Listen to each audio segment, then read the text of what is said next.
सन 1970 एक समय पर गूंगी गुड़िया कही जाने वाली प्रधानमंत्री इंदिरा गांधी अब आयरन लेडी और गरीबों के लिए लड़ने वाली योद्धा के नाम से जाने जाने लगी थी।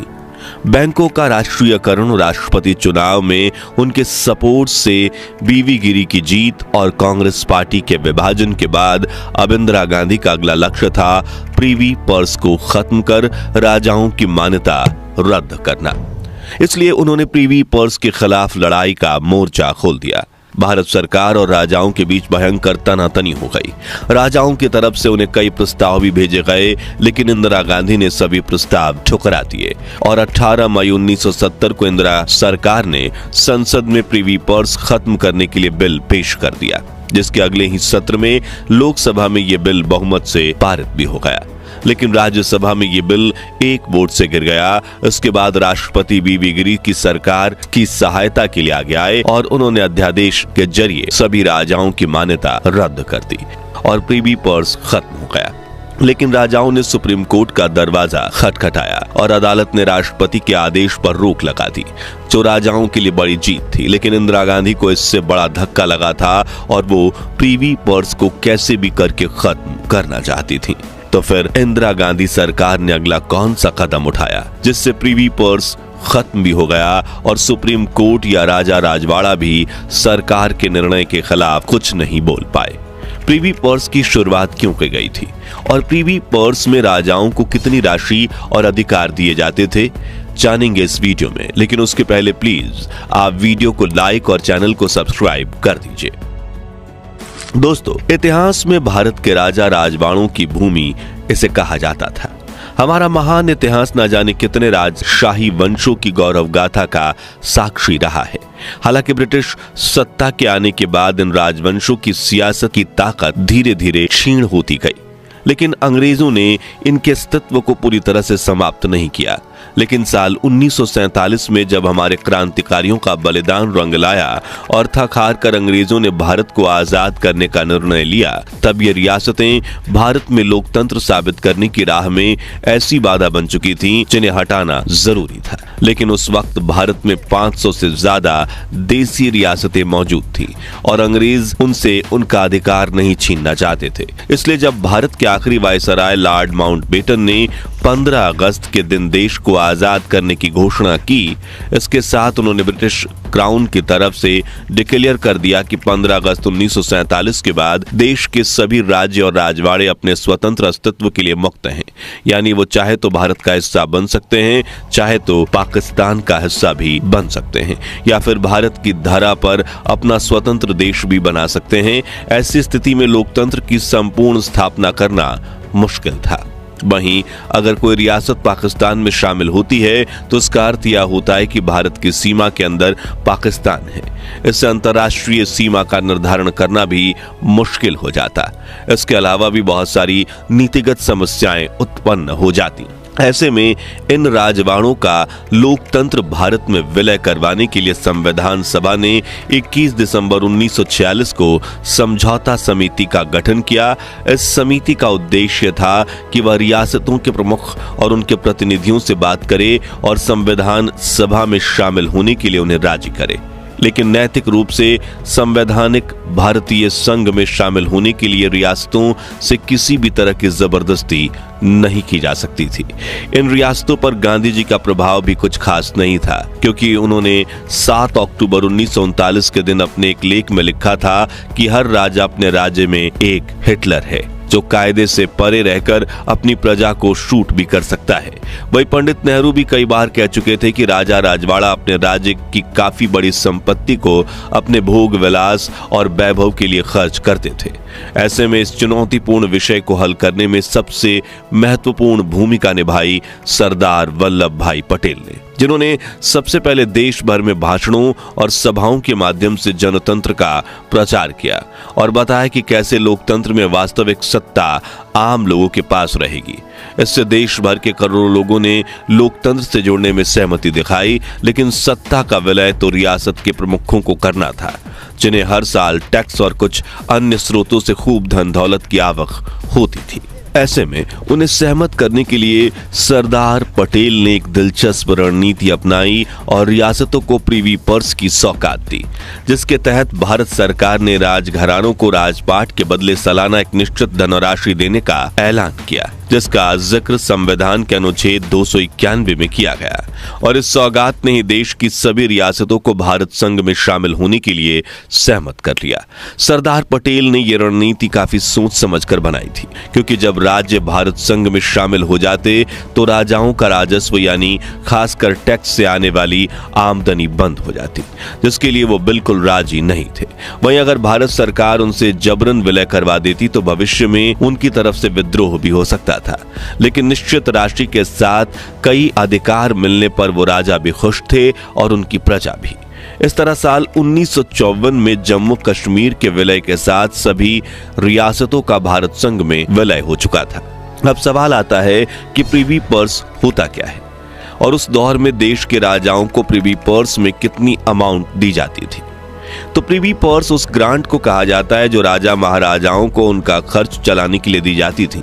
इसकी तुलना एक मुश्त सैलरी से की जा सकती है, क्योंकि इसके लिए राजाओं को कोई काम भी नहीं करना होता था और इस पर टैक्स भी नहीं लगती थी। साथ ही रियासतों को विशेषाधिकार और उनकी मान्यताओं को बनाए रखा गया। संविधान के अनुच्छेद 362 के तहत भारतीय राष्ट्रपति ने खुद राजाओं को शासक के रूप में मान्यता दी, भले ही उनके पास कोई अधिकार या शक्ति नहीं थी, लेकिन उन्हें उनकी पदवियां रखने की इजाजत दी गई, जैसे कि महाराजा, राजा, राणा, नवाब, महारावत, महाराव और ठाकुर साहब वगैरह। वे पहले की तरह ही अपने दरबार लगा सकते थे, आधिकारिक वाहन रख सकते थे और गणमान्य व्यक्तियों की मेजबानी भी कर सकते थे। कुल मिलाकर राजाओं को करीब 34 विशेषाधिकार दिए गए थे। अब प्रीवी पर्स के भत्ते की बात करें तो सरदार पटेल और संविधान सभा ने यह तय किया कि जिन राजाओं की वार्षिक आवक 15 लाख रुपए है, उन्हें करीब 1,30,000 रुपए सालाना दिए जाएंगे। यानी राजा और रजवाड़ों की सालाना इनकम करीब 8% उन्हें प्रीवी पर्स के रूप में दिया जाने का निर्णय लिया गया। इस नियम के तहत जिस राजा की जितनी हैसियत होती है उसे उसी के मुताबिक प्रीवी पर्स दिया जाता था और एक राजा का अधिकतम प्रीवी पर्स 26 लाख रुपए था। उस दौर की कुल 500 से भी अधिक रियासतों में भारत में 6 सबसे महत्वपूर्ण रियासतें हैदराबाद, मैसूर, त्रावणकोर, बड़ोदरा, जयपुर और पटियाला थी, जिनमें से मैसूर को 26 लाख, हैदराबाद को 20 लाख, त्रावणकोर और जयपुर को 18-18 लाख और पटियाला को 17 लाख रुपए मिलते थे। इसके अलावा 102 रियासतें ऐसी थी जिन्हें 1 से 2 लाख रुपए के बीच की रकम दी जाती थी, जबकि 83 ऐसे राजा भी थे जिन्हें 25,000 रुपए या उससे भी कम रुपए मिलते थे। इनमें सबसे कम 192 रुपए सौराष्ट्र के कटौदिया राजा को मिलते थे। कुल मिलाकर भारत सरकार को इन सभी राजवाड़ों को करीब 5 करोड़ 80 लाख रुपए देने थे, जिसके बदले में उन राज्यों से करीब 70 करोड़ की आय होती थी। साथ ही भारत के अंदर कोई और देश ना बने से सुरक्षा का भी खतरा नहीं था और विद्रोह की भी कोई चिंता नहीं थी। कुल मिलाकर उस वक्त भारत सरकार और राजवाड़ों दोनों के लिए ये प्रीवी पर्स फायदे का सौदा था। लेकिन आने वाले 30 सालों में ऐसा तो क्या हुआ कि इंदिरा गांधी सरकार ने प्रीवी पर्स को ही बंद कर दिया और देखते ही देखते भारत के कई राज्यों के महाराजाओं का जीवन आम आदमी जैसा हो गया। चलिए जानते हैं। इसकी शुरुआत होती है 1960 के दशक में, जब देश के अधिकतर प्रसिद्ध राजाओं ने राजनीति में कदम रखना शुरू कर दिया और उन्हें सरकार में मंत्रियों से भी अधिक जनता का सपोर्ट मिलता था। जिससे जुड़ा एक दिलचस्प किस्सा ये है कि जब साल 1962 में जयपुर की राजमाता गायत्री देवी ने जनता के कहने पर चुनाव मैदान में कदम रखा, तब उन्होंने साफ शब्दों में जनता से कहा, चुनावी उम्मीदवार की सूची से नाम वापस लेने में अभी भी 2 दिन बचे हैं। अगर आप आज भी मुझे अपना प्रतिनिधि नहीं बनाना चाहते तो अपना नाम वापस लेने के लिए मैं तैयार हूं।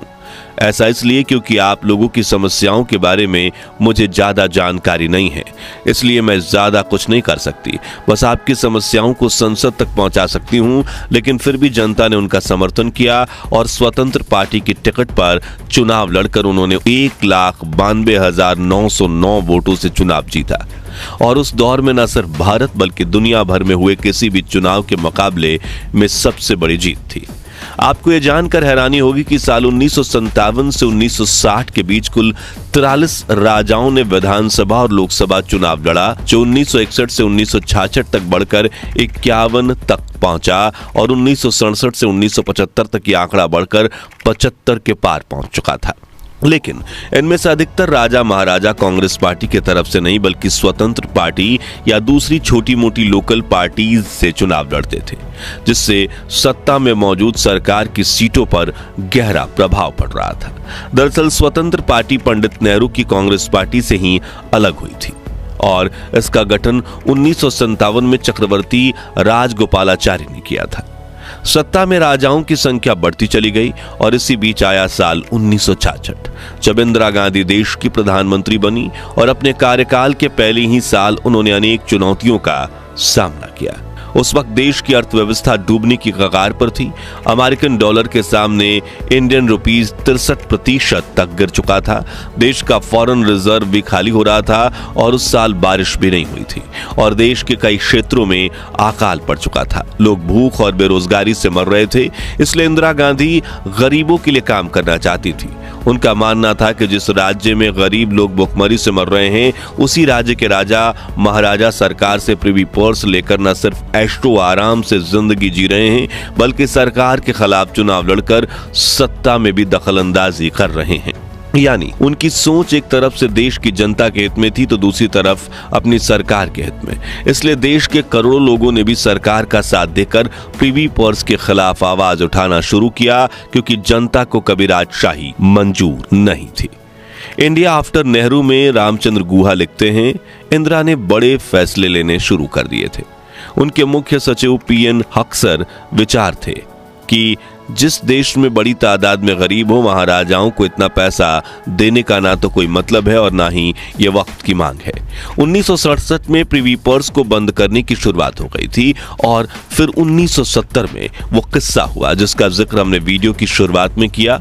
संक्षिप्त में बताएं तो इंदिरा गांधी सरकार ने राष्ट्रपति वीवी गिरी की मदद से प्रिवी पर्स खत्म करने का कदम उठाया, लेकिन सुप्रीम कोर्ट ने राष्ट्रपति के फैसले पर रोक लगा दी। लेकिन इंदिरा गांधी रुकने वालों में से नहीं थी, इसलिए उन्होंने उसी साल सरकार भंग करके इलेक्शन की घोषणा कर दी। अब समाजवाद का मुद्दा था तो जनता की भावना भी कांग्रेस के साथ थी, इसलिए 1971 में इंदिरा भारी बहुमत से जीतकर सत्ता में लौटी। उनकी पार्टी को 518 में से 352 सीटों पर जीत मिली। दूसरे नंबर पर कम्युनिस्ट पार्टी रही, जिसे महज 25 सीटें मिली। अब चुनाव जीतने के तुरंत बाद इंदिरा गांधी ने संविधान में 26वां संशोधन किया, जिसके तहत अनुच्छेद 291 और 362 को संविधान से हटा दिया गया। साथ ही संविधान में अनुच्छेद 363A को जोड़ा गया, जिसमें कहा गया कि राजाओं की मान्यता, विशेषाधिकार और प्रिवी पर्स हमेशा के लिए बंद किए जाते हैं। इस बार राज्यसभा में उनके बिल को 7 के मुकाबले 167 वोट मिले और देश में प्रिवी पर्स हमेशा के लिए खत्म हो गया, जिसे आयरन लेडी इंदिरा गांधी के प्रधानमंत्री कार्यकाल के सबसे बड़े अहम फैसलों में से एक माना जाता है। तो दोस्तों, आज के समय में सरकार की ऐसी कौन सी स्कीम है जिसे राजघरानों के प्रिवी पर्स की तरफ बंद कर देना चाहिए, और सरकार का प्रिवी पर्स बंद करने का निर्णय उचित था या अनुचित? इस बारे में अपनी राय हमें कमेंट्स में बताइए। ये वीडियो अच्छा लगा हो तो इसे लाइक और शेयर करके 11,000 लाइक्स के लक्ष्य को हासिल करने में हमारी मदद कीजिए, और ऐसी ही दिलचस्प वीडियोस के लिए हमारे चैनल को सब्सक्राइब करके पास वाली घंटी जरूर बजा दीजिए। जय हिंद, जय भारत।